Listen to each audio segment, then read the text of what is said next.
سلام خو نه ویل پکار د ثواب په خلکو باندې، خو بس اول به په ځان لعنت وامه، بیا به په تاسو وامه، او بیا به په اسد کیسر وامه. او امین را سره وایي که سړی زامن یې چې خدای پاکه اسد کیسر په خپلو بچو باندې وجاړی. یا خدایا ته په خپلو بچو وجاړی چې دا په کلي کې اور راورېږي، په صوابۍ کې وروره بجلي خپله جوړېږي او موږ ته بجلي نشته. نو خدای پاکه تا اسد کیسر په خپلو بچو باندې وجاړی. یا خدای پاکه ته نشانې عبرت جوړ کړي. یا الله ته پې د پرویز مشرف په شانتې بیماری راولي چې په ویلچیر کې ګرځي او غولتې بهیږي خدایا.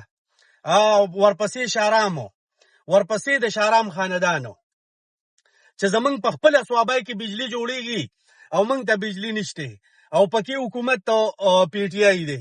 نو چې کله عمران خان او عمران خان په صدارت نو زمونږ پښتونخوا کې بجلي هم و امن هم، خو بس دا به ووایي چې خدای پاکه د پی ټي آی چې کم لیډرشپ ته په پښتونخوا کې دی په خپلو بچو باندې وجاړی چې زما بچي جاړي، زما بچي د ګرمۍ نه لوغړېږي، زما مشران د ګرمۍ نه مړه شو، او د یخو یخو ایسوګانو کې ناست او ځان له بار ملکونو کې کاروبارونه روان کړي دي. نو یا خدایا ته پرې بچو باندې ته په دې باندې داسې مرض ولګې چې د هر څه په دې بچو او د دې په دې علاج باندې ولګي.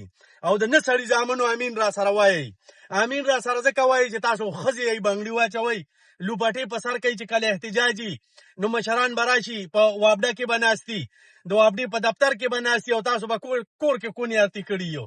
نو بس ډېر ډېر څه مې د خولې له راځي، زړه راته وایي چې هغه کنځل وکړم هغه او چې لومبی ځان یاد کړم ورپسې تاسو یاد کړم د